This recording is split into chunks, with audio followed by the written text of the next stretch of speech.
Historia del Valle Soleado. El escudo antiguo de Azochiapan estaba en el Códice Mendocino y en la matrícula de los tributos de México Tenochtitlán. El nombre antiguo de Azochiapan significaba río, laguna o arroyo de flores acuáticas parecidas a las flores de calabaza. Luego de llover a cántaros, la laguna seca se llenaba de agua y nenúfares. La palabra Yosochiapan derivó con el tiempo en Azochiapan. Esta palabra fue utilizada a principios del año de 1800. Para entonces, la mayoría de la gente ya no entendía el idioma y había lugares con nombres náhuatl de los que nadie sabía qué significaban y cómo se pronunciaban. La aldea de Azochiapan se ubicó durante 400 años, de 1570 a 1970, entre las Barrancas, los Ahuehuetes y Tochatlaco. Desde los años de 1960, la población se había triplicado y extendió más allá de estos barrancos, llegando a barrancas más lejanas, como Tepalcingo, El Pajarito, El Muerto y El Matzinac. De las barrancas del sur del Popocatépetl, la de la Matzinac era la más larga y la más fabrosa. La barranca de la Matzinac venía serpenteando desde el volcán, pasaba por Marcelino Rodríguez y Atlacahuaroya. A orillas de la barranca, cerca de San Ignacio, había una aldea que comerciaba con Teotihuacán. Esta aldea bien pudo llamarse Amatzinac. Era la aldea más grande de la comarca. Vendía algodón, papel amate y sal a Teotihuacán. Cuando Teotihuacán desapareció misteriosamente, la aldea de la Amatzinac también desapareció. Solo quedaron momostles del otrora gran centro comercial regional. La desaparición de la aldea del río Amatzinac nos recuerda que nada es eterno, como no lo fue el santuario del cerro Tocuicani. El santuario del cerro Tocuicani. Al sur del volcán Popocatépetl había un cerro a donde acudía la gente de la comarca. Decían que el cerro emitía un canto divino. En este cerro tenían un ídolo grande de piedra de jade. Ese ídolo, muy preciado, desapareció cuando llegaron los españoles. Los nativos lo enterraron, como las epidemias enterraron a mucha gente. En ese entonces se conocía esta región como la Tlalnáhuac. La Tlalnáhuac eran extensas tierras localizadas al sur de Yecapistla, de las que nadie sabía cuánto abarcaban y qué pueblos incluían. Esto fue aprovechado por los cazadores de fortuna, que querían apoderarse de las tierras. En las audiencias del juzgado de la Ciudad de México mostraban sus documentos. Los litigios por las tierras de la Tlalnáhuac duraron del año 1565 al año 1587.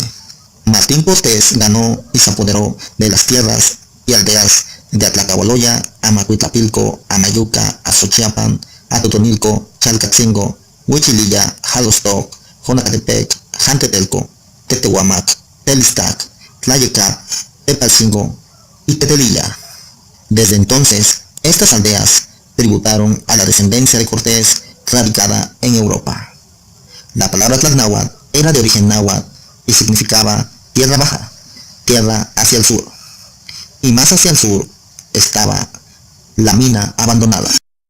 Mediante negociaciones y violencia, las aldeas de la Tlalnáhuatl fueron forzadas a aportar el 4% de sus habitantes masculinos a las minas de Tlaucingo, Huautla, Tasco y Sultepec. Cada aldea enviaba una cuadrilla, rotándola cada semana. Muchos enfermaron y murieron. Otros huyeron a la serranía. Otros fueron expulsados por rebeldes. Para el año de 1630 habían fallecido al menos el 80% de los indios de la comarca por sobreexplotación y epidemias traídas de Europa, Asia y África. El trabajo en las minas duró 200 años. En 1740 ya se había extraído toda la plata de Tlaucingo y las minas fueron abandonadas. Solo quedó un manojo de familias interesadas en el calor y alegría de las fiestas tradicionales, como la construcción de la parroquia. Los nativos construyeron la parroquia, dirigidos por arquitectos franciscanos. La religión aborigen toleraba nuevas divinidades, agregaron vírgenes y santos cristianos sin recelo. Uno de los primeros frailes fue Fray Juan de Alameda. El cristianismo fue aceptado por los nativos. Se refugiaron y pusieron toda su esperanza en la fe ante tanto desorden, muerte y enfermedades. La iglesia tenía mucho poder, gobernaba junto con los terratenientes, militares y monárquicos. El líder de los arquitectos franciscanos era Fray Juan de Alameda, quien bendijo la parroquia de Azochiapan, y se eligió de santo patrono la conversión de San Pablo Apóstol. Debido a que los nombres nahuas de las poblaciones mexicanas estaban ligados a seres mitológicos de la antigüedad. En el valle soleado de Azochiapan reverenciaban a los rayos solares. Por eso había una piedra del sol en la entrada de la parroquia. Y fueron los rayos solares los que tumbaron al santo patrono San Pablo Apóstol de su caballo. En el suelo, anonadado, escuchaba que el sol le decía: Saulo, ¿por qué me persigues? El primer domingo del mes de julio de 1542 se bendijo la parroquia. Vinieron a las 10 de la mañana Fray Juan de Alameda y Fray Miguel Mejía. En la barranca serrana de Tepetlán Atlaco bautizaron a los líderes de la aldea: Aquiahuateutli, Xochiquetzalteutli, Quetzaltototeutli, Nezahualcoyotzin y Nezahualpintzintli. Fray Juan de Alameda le dio la bendición a la parroquia. Eran los primeros frailes en venir a Azochiapan. Oficiaron misa en el atrio. Predicaron a los líderes de Teoclalco, Atlacabaloya, Alchichica y Jonacatepec. El padrino para bendecir la iglesia fue San Francisco de Zompahuacán. Después fueron a señalar los linderos de la aldea, acompañados por líderes de Teoclalco, Alchichica y Azochiapan. Tomaron quieta y pacífica posesión de las tierras. Recibieron la posesión de un total de 20 caballerías de tierras, que no podían ser vendidas ni arrendadas a ningún español y pueblo. Se redactaron los títulos en idioma náhuatl, porque no entendían la lengua castellana. Pasado un año, en 1543, la población se moría por todos lados. Los pobladores no se curaban de las epidemias de cocolistli, matlazáhuatl, viruela, varicela, sarampión y peste, y otras enfermedades exóticas traídas de Europa, África y Asia. A las epidemias las conocieron como cocolistli, enfermedad mal, y matlazáhuatl, red de granos. Esto provocó la concentración. Cuando volvieron a pasar los españoles por estos rumbos, solo hallaron casas vacías. Entonces el gobierno congregó entre los años de 1600 y 1612 a los sobrevivientes. Por estos rumbos se congregaron a los supervivientes en Tlaquiltenango y Amacuzac en el año de 1604, en Chautla y Tlancualpicán y en Ayozochiapan. Un siglo después, las tierras estaban casi sin gente. Los hacendados trajeron negros a trabajar las haciendas de dulce de azúcar. No obstante, los negros huyeron a la montaña. Los indios sobrevivientes de las aldeas de Tetehuama, Atlacahualoya y Telistac y de los barrios de Tecpan, Cuautalpan y Huecala fueron congregados. En Ayozochiapan se les asignaron casas vacías y en la circunferencia tierras para sus sembradíos. Hubo habitantes inconformes a las reubicaciones que regresaron a sus lugares de origen y otros huyeron a la sierra. En esos años ocurrió la fundación de Xalpatláhuac. Hasta el año de 1606, entre la barranca del Pajarito y la Laguna Seca, se asentaba San Andrés Tetehuamac. Por siglos, nadie sabía a dónde había ido su gente, hasta que regresaron pobladores de Xalpatláhuac. Dijeron que sus antepasados eran originarios de Azochiapan y nos compartieron su historia.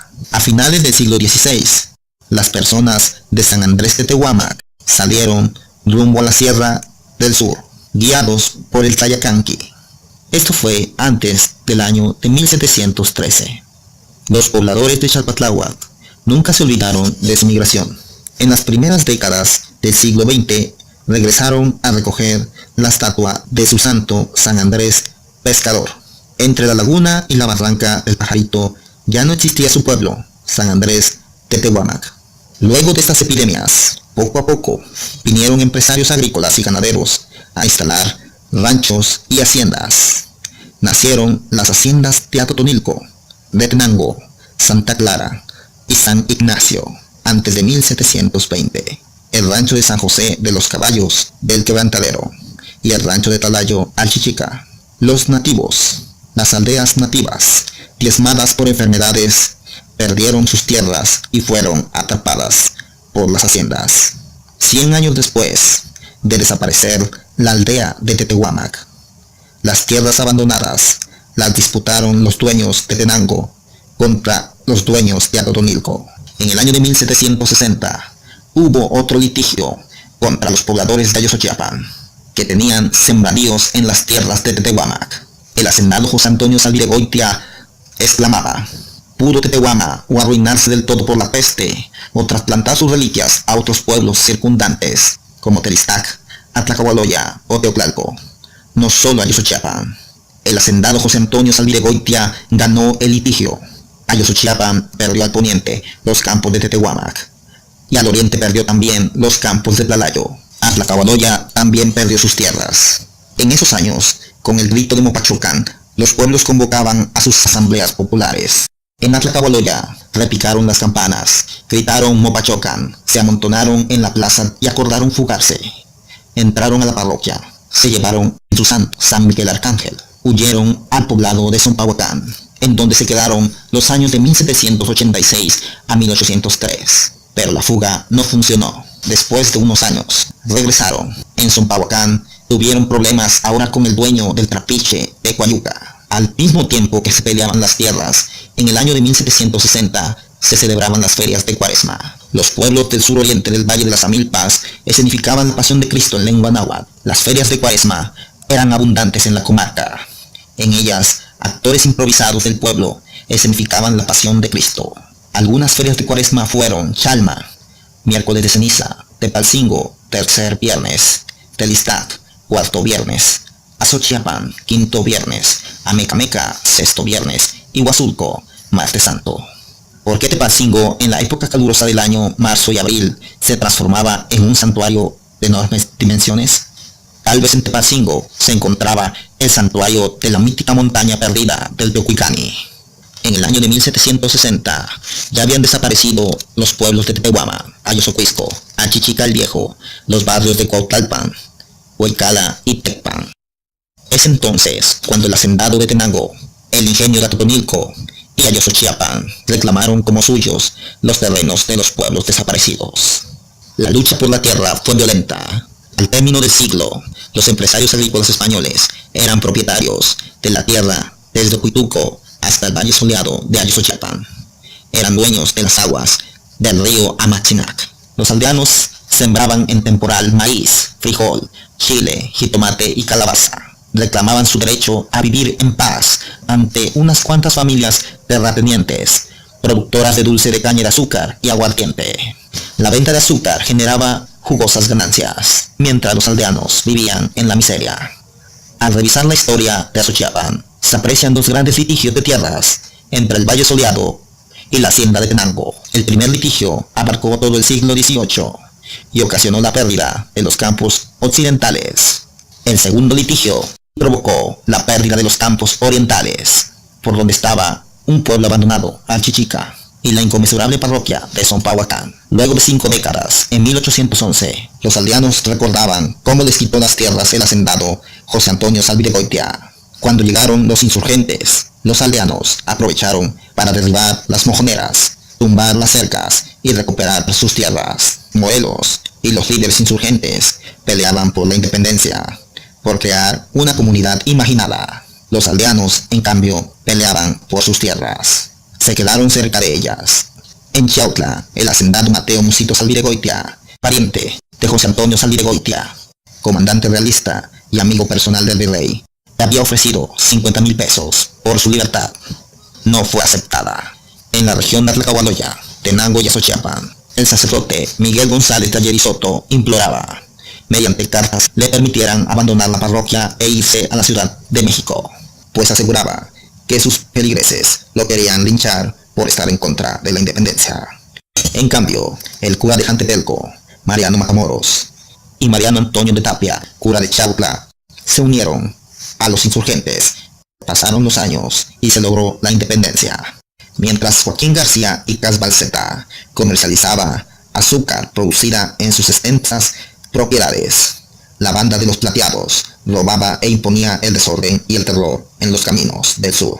Para los bandidos no era mal visto robar y usar la violencia para enriquecerse, para luego despilfarrarla en placeres vulgares y egoístas, pues eso habían aprendido de los patrones y de los gobernantes. La corrupción permeaba los caminos del sur. Ante tanta delincuencia, los hacendados organizaron fuerzas rurales para contrarrestarla, y los pueblos, como Ayotiche y Atlacabaloya, organizaron rondas de vigilancia comunitaria. Los vecinos acordaron no consentir ninguna banda criminal. Si las bandas criminales entraban al pueblo, los centinelas daban la voz de alarma, repicaban las campanas y al grito de Mopachocan se defendían. Los Plateados no eran los únicos bandidos para los pueblos. En las ferias patronales de comunidades rurales había descontento. La vida de los empobrecidos habitantes contrastaba con los lujos. Los habitantes se desquitaban de sus dominadores de la única forma que podían, con parodias, sátiras y burlas que significaban en las ferias patronales. Chinelos y mojigangas surgieron para burlarse de los poderosos y se ocultaron en las fiestas patronales. El azúcar era un negocio redondo.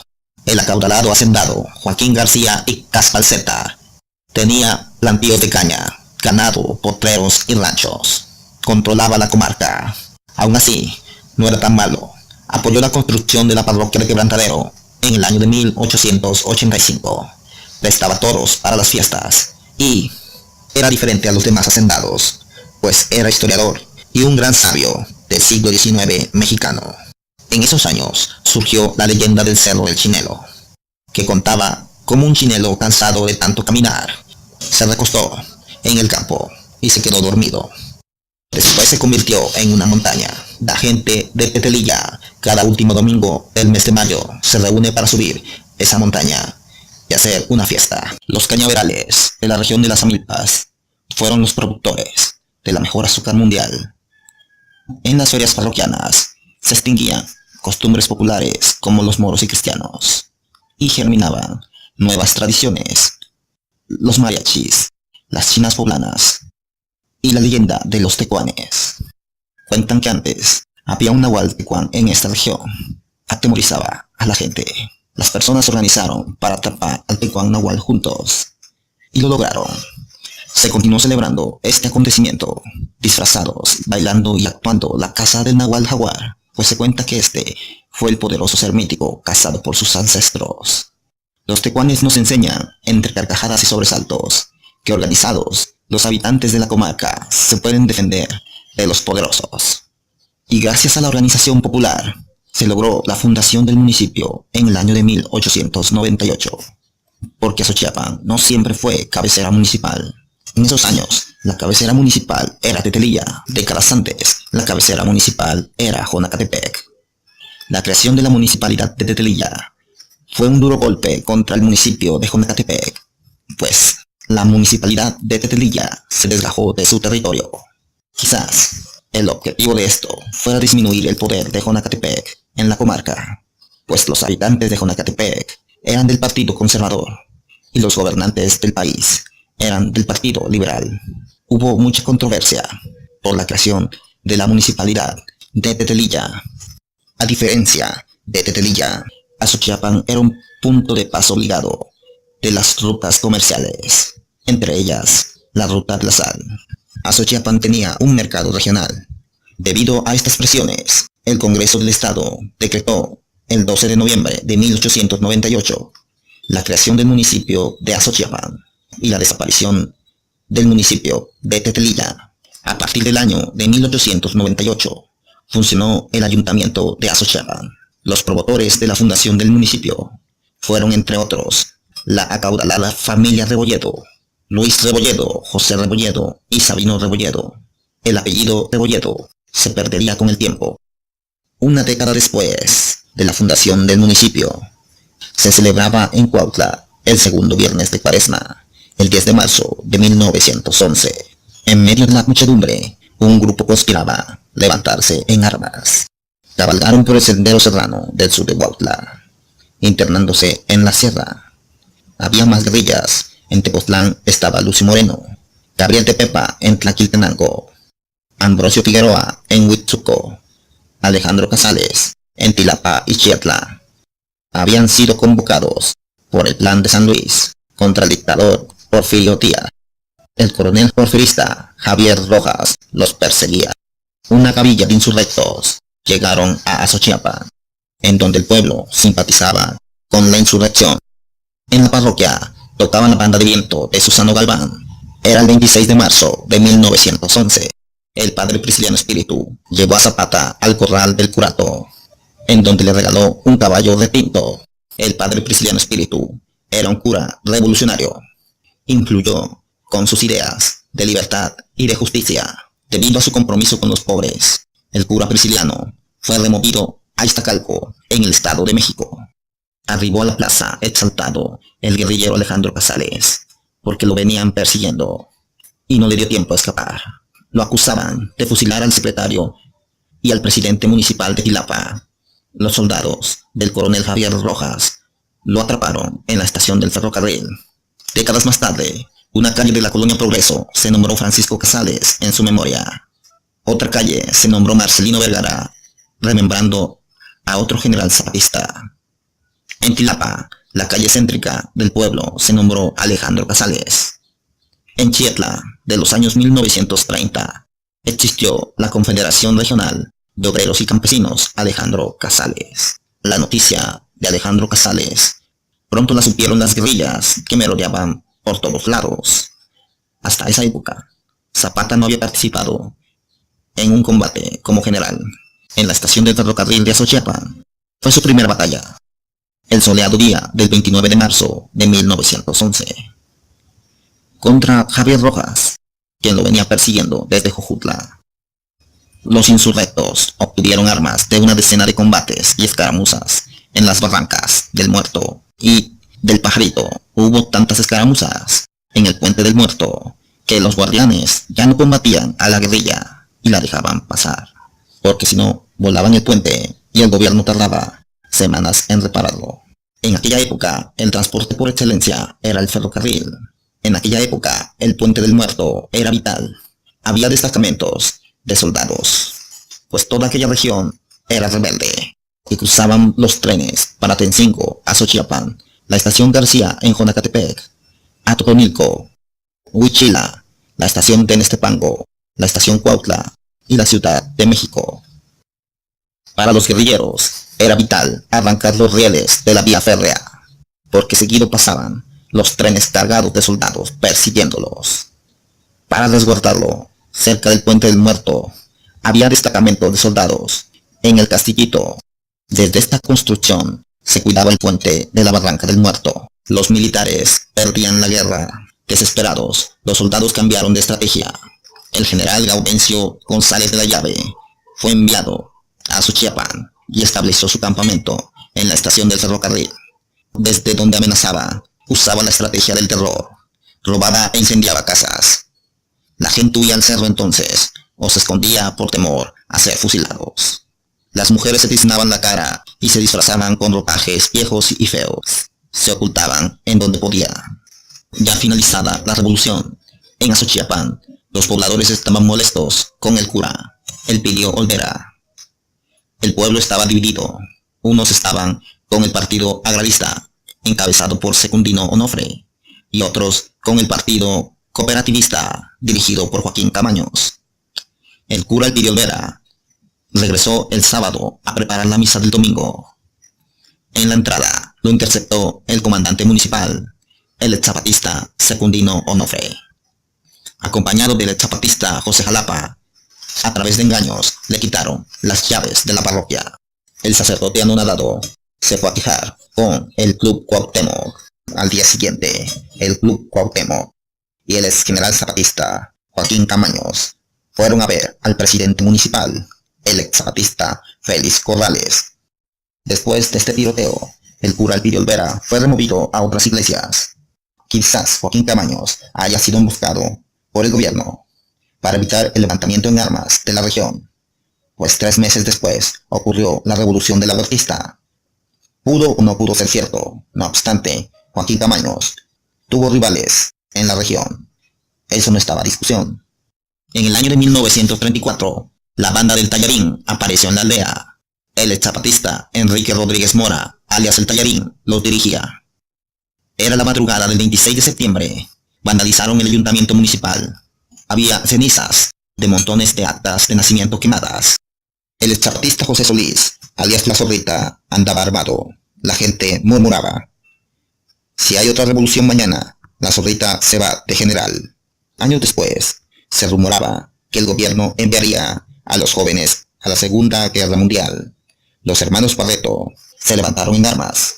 De Azochiapan salieron, siguiendo a los alzados, los exzapatistas Adelaido Pliego Sánchez, Eulalio Mozo, Cecilio Cigarrero, La Zorrita Solís. Los guerrilleros poco a poco fueron capturados. No obstante, la lucha no fue en vano. Los jóvenes no fueron enviados a pelear en la Segunda Guerra Mundial. En esos años, los campos estaban sembrados con arroz. Finalizaba el periodo de la lucha armada. No obstante, la gente estaba dividida. Los viejos andaban armados. Acababa de pasar la revolución. Caminar por las calles del pueblo era peligroso. En esa época, la gente hablaba nahuañol, náhuatl mezclado con español. El empresario Gabriel Vivas tenía 2 molinos de arroz, uno por el campo deportivo y otro por la barranca Tochaplaco. Otros comerciantes eran Andrés Romero y Silvestre Sanabria, y tenían tiendas más surtidas de la región. Allí se podía comprar de todo. En la memoria histórica quedó grabada la Revolución Mexicana. Los pobladores de Ixtilco la recordaban año con año, escenificando en el cerro la batalla entre zapatistas y soldados. Los pobladores de Ixtilco nunca olvidaron que allí, en su pueblo, enclavado entre sierras y barrancas, estuvo el cuartel del general zapatista Francisco Mendoza Palma. En Quebrantadero y en Ixtilco el Grande perduraba el gusto por escenificar la vida de sus antepasados zapatistas, y también escenificaban la batalla entre apaches y españoles el día de la independencia. Hasta el anochecer, la banda tocaba el son del apache. Había otras tradiciones enraizadas en el año de 1940. El colibrí era el ave del amor. Era conocido en el pueblo como huachichiqui, derivación de la palabra huehuechiqui, ancianos respetados. Se les decía huachichiquis también a las personas mayores de edad, de conductas honorables, respetadas en la comunidad, que auxiliaban al novio al presentarlo con los papás de la novia. El día de la boda bailaban el buentle. El buentle era otra palabra náhuatl. Significa regalo, ofrenda u obsequio. Ese día, con la banda de viento, visitaban a los padrinos dadores de buentle. Los hombres cargaban cartones de cerveza, cajas de refresco, botellas de aguardiente, mezcal, tequila y demás bebidas alcohólicas. Las mujeres cargaban charolas con confeti. Bailaban y arrojaban confeti a la aglomeración andante en la fiesta. Todos los chiquihuites y animales iban adornados con moños colorados, blancos o rosas. La banda de viento tocaba. Visitaban a padrinos dadores de buentle. Y así llegaban a la casa de la novia con el arrebol del atardecer para casarse por lo civil. Además de esta tradición, existía la tradición de las mojigangas. Con las mojigangas se criticaba, parodiaba y satirizaba a los personajes detentadores del poder político y económico, o a las personas de moda. Estas marionetas gigantes recorrían las principales calles bailando, seguidos por niños y adultos. Bailaban con mucha alegría y jugaban en pueblos localizados desde Azochiapan hasta Huamustitlán Guerrero. Los migrantes de Huamustitlán también llevaron la tradición de las mojigangas y las tortugas a Estados Unidos. En 1940, Lorenzo Pliego Romualdo, alias el Canastón, hacía arcos de cucharilla. Los arcos de cucharilla entonces eran la atracción principal de los festejos. Catarina Martínez preparaba los itacates de comida para los cucharilleros. Los voluntarios recolectaban la planta de cucharilla en el Cerro Grande. Para esos años, el Liceo Basilio Aragón Rebolledo había fundado en Cuernavaca la Carpa Teatro Ofelia, en donde actuó Mario Moreno Cantinflas. El Liceo Aragón escribió 2 libros, uno sobre ferias morelenses, publicado en el año de 1950, y otro sobre topónimos morelenses nahuas. Este último libro fue la base para la creación de escudos de poblados morelenses.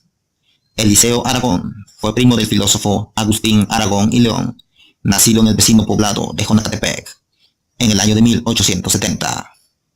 Agustín Aragón y León fue ideólogo positivista, académico y político mexicano, respetado por el porfiriato. Con el transcurrir de los años, en las calles del centro, frente al Jacalón, Beto Vergara vendía aguas frescas, raspados y pabellones. En diciembre vendía piñatas, juguetes. Todos los viejos de Azochiapan decían, Beto Vergara fue el mejor presidente de la historia.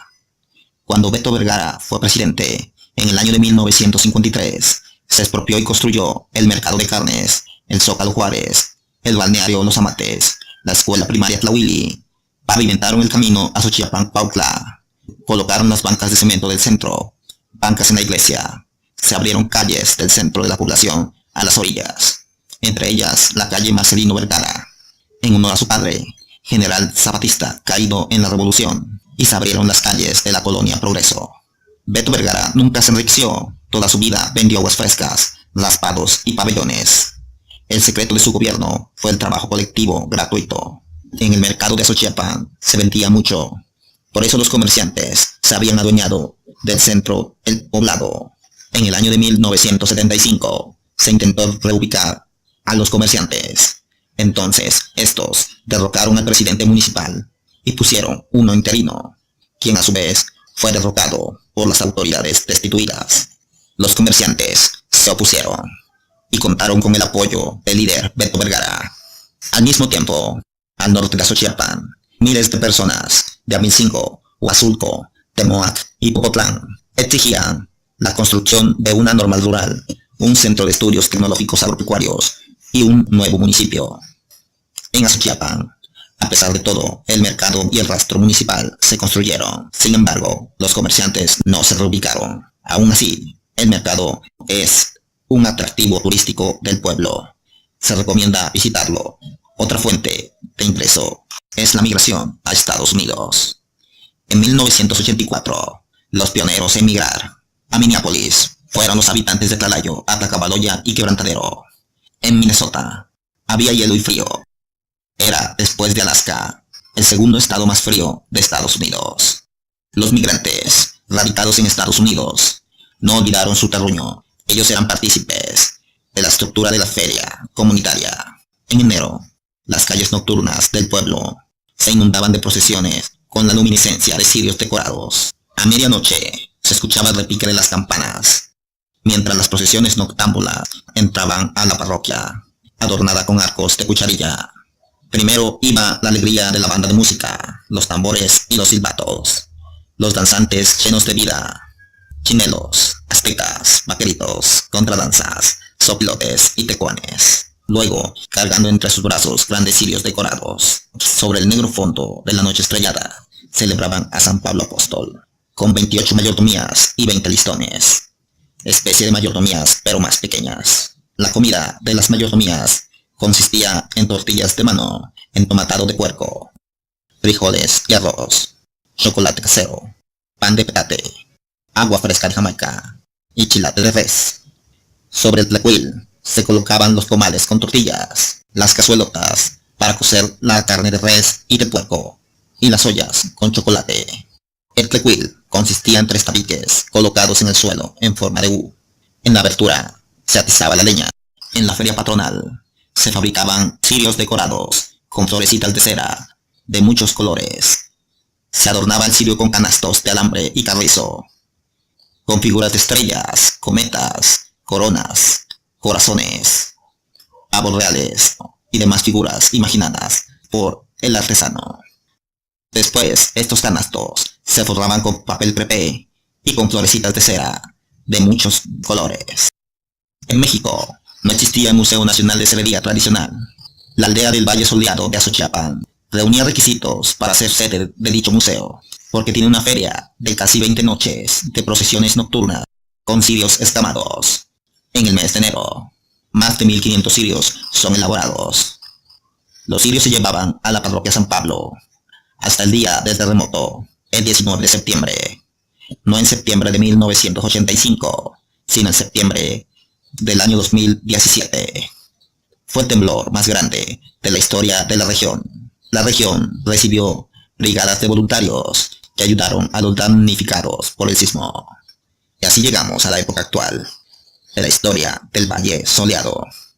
Les habló Óscar Cortés Palma, de la Casa de Cultura Tecuanes, Organización Civil.